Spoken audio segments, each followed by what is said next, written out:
The music stopped. The lights went out. Michael Jackson dropped his microphone and walked to the edge of the stage. 60,000 people held their breath. The band froze mid-note. Security guards looked at each other, confused. Something was happening that wasn't in the show. Something nobody had planned. Michael Jackson, the king of pop, the most choreographed performer in history, had just broken his own protocol.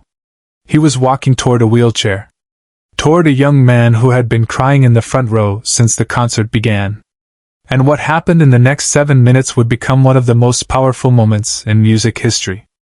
A moment that would prove Michael Jackson wasn't just an entertainer.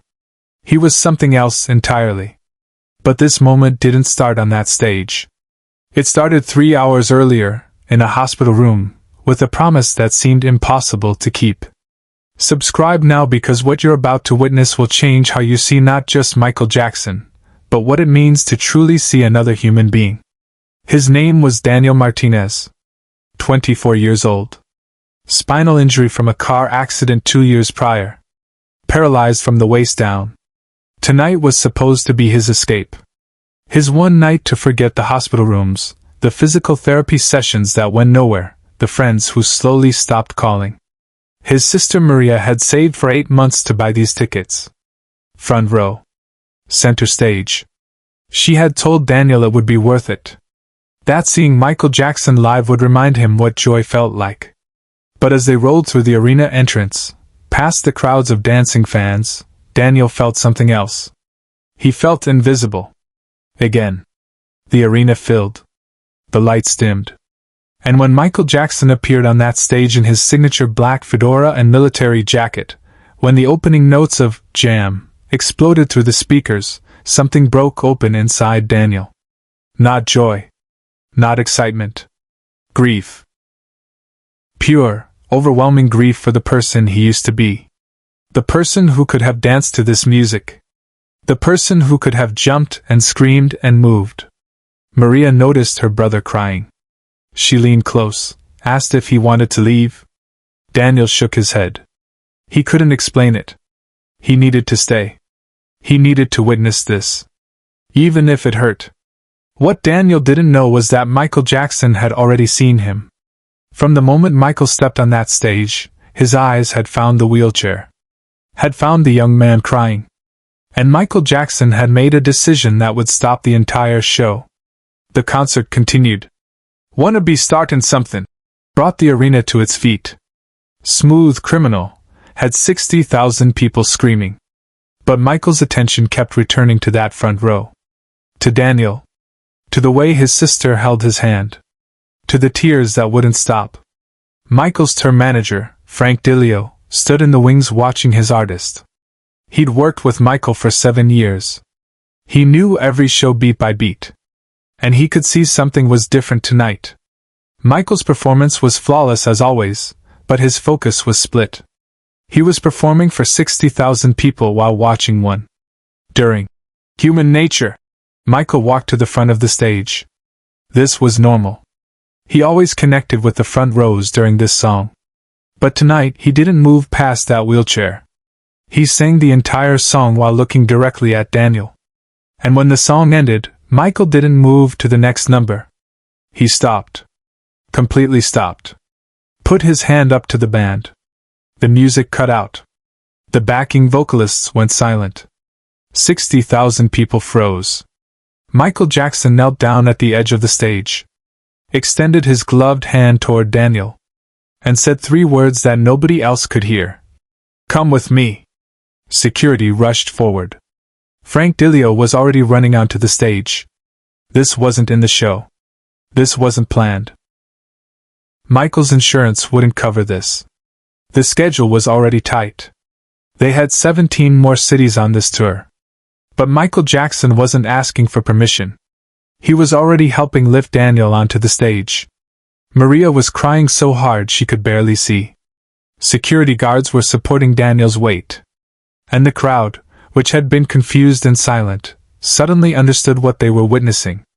The roar that erupted from that arena was unlike anything the venue had ever heard. It wasn't the scream of fans seeing their idol. It was the sound of 60,000 people watching someone see another person. Really see them. Michael held Daniel's hand and guided him to center stage. A stagehand rushed out with a chair. Michael helped Daniel sit, then took off his fedora and placed it on Daniel's head. The crowd erupted again. Maria was screaming from the front row, her hands over her mouth. Michael took his microphone and addressed the crowd for the first time that night. This young man right here. Michael's voice was soft, almost breaking. He came here tonight because he loves music. He loves life. And that's what we're all here for, isn't it? To remind each other that we're alive. That we matter. That we're seen. The arena was so quiet you could hear people crying from the upper decks. Leave a comment right now and tell us if you've ever felt invisible. If you've ever needed someone to truly see you. Because what happens next proves that sometimes one moment of recognition can change everything. Michael turned back to Daniel. What's your favorite song? Daniel's voice was barely audible. Man in the Mirror. Michael smiled. That wasn't on tonight's set list. But Michael Jackson nodded to his band, and they began to play. But Michael didn't sing. Not at first. He held the microphone to Daniel. And Daniel Martinez, who hadn't felt like he had a voice for 2 years, began to sing. His voice cracked. The words came out shaky. But Michael stood beside him, hand on his shoulder, nodding with every word. And when Daniel got to the chorus, Michael joined him. Not overpowering him. Not taking over. Singing with him. Equals. Partners. Two human beings sharing a song about change and hope and looking at yourself honestly. The crowd didn't just sing along. They cried along. Maria was sobbing so hard security thought she was having a medical emergency. But she kept waving them away, her eyes locked on her brother, on stage singing with Michael Jackson. When the song ended, Michael did something nobody expected. He took off his white glove. The iconic white glove that was part of his image, part of his brand, worth thousands of dollars. He placed it in Daniel's hands. This is yours now, Michael said. To remind you that you were here. That you're seen. That you matter. Security was signaling frantically from the wings. They were 40 minutes behind schedule. The next venue city had already called twice. But Michael Jackson wasn't moving. He knelt beside Daniel one more time and said something that only Daniel heard. Years later, in an interview, Daniel would share what Michael told him. The world will try to make you disappear. Your job is to take up space anyway. To be here anyway. To be loud about your existence. Don't you ever let them make you small. Michael helped security get Daniel back to his wheelchair. He hugged Maria. He waved to the crowd. And then, just like that, he was back in performer mode. The show continued. But something had fundamentally shifted in that arena. The moment that was supposed to last 2 minutes had stretched to 7. The moment that wasn't planned had become the only thing anyone would remember about that night. After the concert, Frank DiLeo found Michael in his dressing room. He expected to discuss the scheduled disaster, the insurance implications, the precedent this might set. But Michael was sitting quietly, still in his stage clothes, looking at a Polaroid someone had taken. Michael and Daniel, side by side, both wearing fedoras. That young man will remember tonight for the rest of his life, Frank said. Michael shook his head. I'll remember tonight for the rest of mine. The story didn't end there. Because Michael Jackson did something else that nobody knew about. He personally called the hospital Daniel was receiving treatment at. He paid for 6 months of experimental physical therapy that Daniel's insurance had denied. He sent a letter that Daniel kept by his bed, rereading on his worst days. The letter said, "You reminded me why I do this. Not for the crowds. Not for the records. For moments like yours. For the chance to look someone in the eye and say, I see you. You're here. You matter. Thank you for reminding me what this is all about." Daniel Martinez never walked again. But he did return to school. He became a physical therapist himself. He works with spinal injury patients. And in his office, in a glass case, sits Michael Jackson's white glove and a fedora. And next to them, a photo of that night. The night Michael Jackson stopped a show for one person. The night he proved that true power isn't about how many people you can make scream. It's about making one person feel seen. Michael Jackson died 10 years after that concert. But Daniel was at the memorial. Still in his wheelchair. Still wearing that fedora. And when they asked him to speak, he told the story one more time. About the night the king of pop became simply Michael. Simply human. Simply someone who looked into the darkness and found another soul and said, "You matter." The video of that night has 47 million views on YouTube. The comments are filled with people sharing their own stories of feeling invisible. Of needing to be seen. Of the moment someone finally looked.